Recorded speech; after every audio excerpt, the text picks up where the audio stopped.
Oftenglia! That is what I heard every morning when I woke up in the village of Fulikau, which sits on top of a mountain on Malaita, which is a province in the Solomon Islands. As we walked out of our guest community house, they called it Stransa House, my teammate Sarah and I were greeted by all these women of the village who told us Oftenglia, which means good morning. My trip actually started when I was 6 years old. I was a missionary kid, so I grew up in the Solomon Islands, and I remember sitting on this woven banana leaf kind of custom umbrella. It's a mat that they make and they give to you on your first birthday. So I got this from the village that I'm in, the village we're living in, from the people there. And I'm sitting here and the chief is calling forth all these feasting rituals. So he's announcing the food being brought forth, which is big baskets of fish, and there's lots of kumara, which is sweet potato, and taro, and all these local foods, huge baskets from all the village people. And all the people are coming forth, and it's a big ceremony, but none of this really interests me. I remember not being interested at all, very dazed out and zoned out. And then the chief calls forth the panpipe band. Panpipe band is a band made up of men who play these little bamboo pipes that they make. And they would all stand up, and I remember my brain just instantly clicked, and I was so excited and so interested in this panpipe band.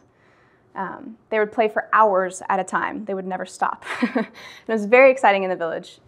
But being the missionary kid's daughter, I had this front row seat on my little banana leaf custom mat. So I didn't have to crane my neck or try to see anything. I just sat there and took it all in. And this was me at 6 years old.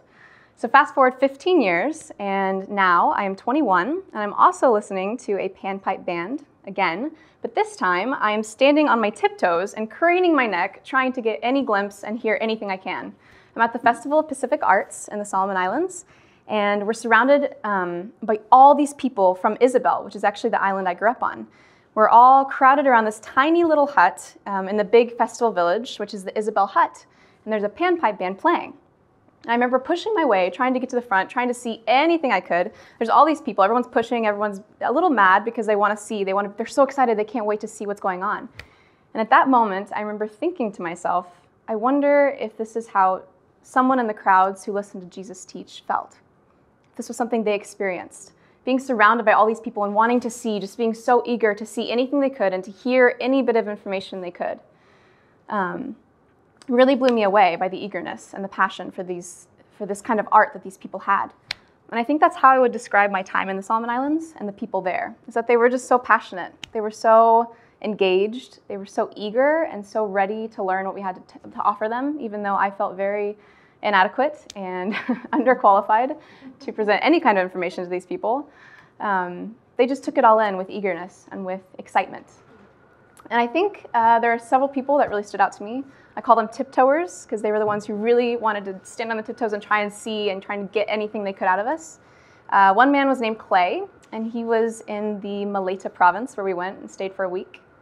He was this incredible man who came to our workshop. The first day he got there, I noticed he had this quiet determination about him. He walked in, he was very serious about what was going to happen. And most of the Solomon Islanders, they have Solomon time that Kevin talked about, which is you kind of start when everyone gets there. It's very lax. There's no really set time for anything, and people are very chill. They want to talk to people. They want to engage in that first.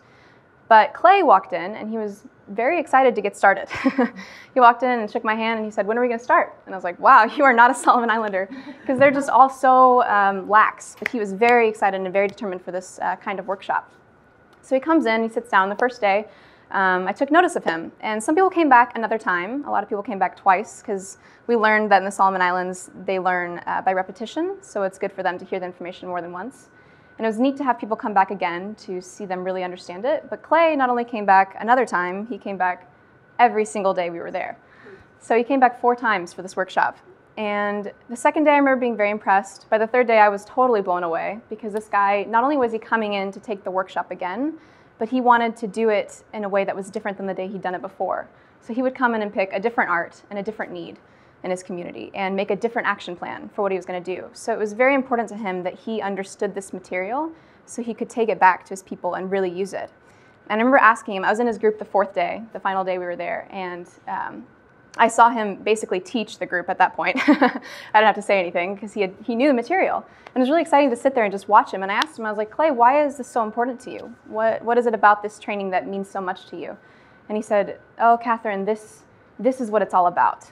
This is what it's all about. This is what it's all about, bringing the arts back to my people so they'll understand God. And that was his bottom line. He was like, I don't care if it's even about me. I don't care if it's about the arts. It's got to be about God. So that was cool too, because a lot of the time we felt like we were just presenting arts and we were trying to make it godly and trying to put it back to God, but it's hard when you only have a short amount of time and to give the foundation for things. And but he just got it. He just got it. And that was really encouraging. What a tiptoer. Another person I met was in the village I stayed in, Fully Kalmai, off Danglia. Her name was Melika, and she was a 17-year-old girl, beautiful girl. When I first got there, she was very nervous that we were there, very shy, very scared of us, wouldn't say a word to me, but I noticed there was something special about her, and I wanted to get to know this girl. All day, we played with the kids, playing around, talking with people. She didn't say anything. That night, she was helping prepare the meal that we were going to eat, which was fish, and it was cooked in coconut oil, coconut milk that she had scraped the coconut for and mashed it all up. And so it was neat to see her prepare that, and I was kind of watching her, and as she's doing this, she starts singing a praise song in Kwarai, which is a local language, and it was so beautiful.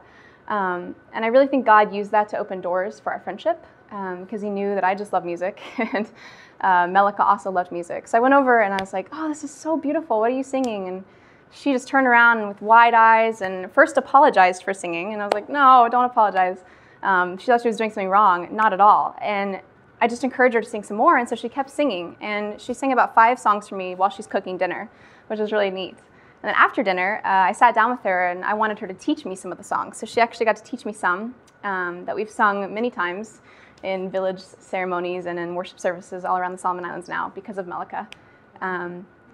But I also got to share some praise songs from America with her, which she loved. And so that first night, we just sat around and sang for probably 4 hours, just different songs, sharing with each other, worshiping God, which was really neat. And then the nights after that, we ended up storying for hours and hours at a time. Storying is what they call like talking or sharing. They story with each other. It's what they do at night, and they do it into the wee hours of the morning. So Melika and I got the chance to share our testimonies the night after that. And I remember sitting there, at this point still feeling very inadequate, especially in the village, trying to figure out how to bathe, how to eat correctly, how to do any of the daily functions, completely dependent on these people. We had the benefit of being surrounded by a community and taken care of by a community. Some people were in host families in the village, but Sarah and I, my teammate, were really dependent on the entire community because there was no host family for us. So it was a very big lesson in dependency, I think. So I'm just sitting there feeling like helpless and very insecure. And then Melika starts sharing her story. And she talks about how God has redeemed her from her life of sin, how she used to be big into drinking and drugs and all these things and disobeying her parents. And God actually caused her, she said, to be sick. It was a wake-up call for her. She was really sick. She almost died. And she was really brought back to her faith. But she told me that 3 weeks before this, she had started having these nightmares about evil spirits that wanted her and that were beckoning to her and were calling her to come back to Satan. And she remembered getting terrified that first night. But she said, that first night I prayed, Kati, I prayed that God would send me a sister to encourage me. And then she sits there and she just cries and hugs me and says, you are that sister that I prayed for.